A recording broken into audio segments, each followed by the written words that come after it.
గులాబీలు మీ ఇంట్లో కూడా ఇలా గుత్తులు గుత్తులుగా పూయాలంటే ఈ organic NPK and micronutrient fertiliser ఇవ్వాల్సిందే అండి. ఇది సీవీడ్ ఫెర్టిలైజర్. సముద్రంలో ఉండే నాచు మొక్కల నుండి తయారు చేస్తారు దీన్ని. నేను 3 years నుండి ఈ ఫెర్టిలైజర్ అన్ని పువ్వులు పండ్ల మొక్కలకు వాడుతున్నాను. ఇందులో నైట్రోజన్, ఫాస్ఫరస్, పొటాషియంతో పాటు కాల్షియం, మెగ్నీషియం, ఐరన్, సల్ఫర్ ఇలా ఎన్నో మొక్కలకు కావాల్సిన కంప్లీట్ న్యూట్రిషన్ ఉంటుంది. ఇది ఒక్క ఫెర్టిలైజర్ యూస్ చేస్తే ఇంకా వేరే ఏమీ యూస్ చేయక్కర్లేదండి. 5 ml 1 లీటర్ వాటర్లో కలిపి 10 రోజులకు ఒకసారి అన్ని మొక్కలకు మీరు ఇవ్వచ్చు.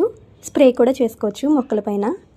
ఇది ప్రమోషనల్ వీడియో కాదండి, నా ఓన్ మనీతో నేను కొనుక్కున్నాను ప్రోడక్ట్ని. మీ దగ్గర సీవీడ్ లిక్విడ్ లేకపోతే సీవీడ్ గ్రాన్యూల్స్ కూడా ఉంటాయి.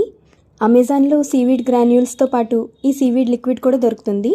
లింక్ మీకు డిస్క్రిప్షన్లో ఇస్తాను, కావాలంటే మీరు కొనుక్కోవచ్చు. ఒకవేళ సీవీడ్ గ్రాన్యూల్స్ యూస్ చేస్తుంటే కనుక మీరు ఒక్కో చెంచా ఒక్కో పాట్లో వేయాలి. 15 days వన్స్ వేస్తే సరిపోతుంది.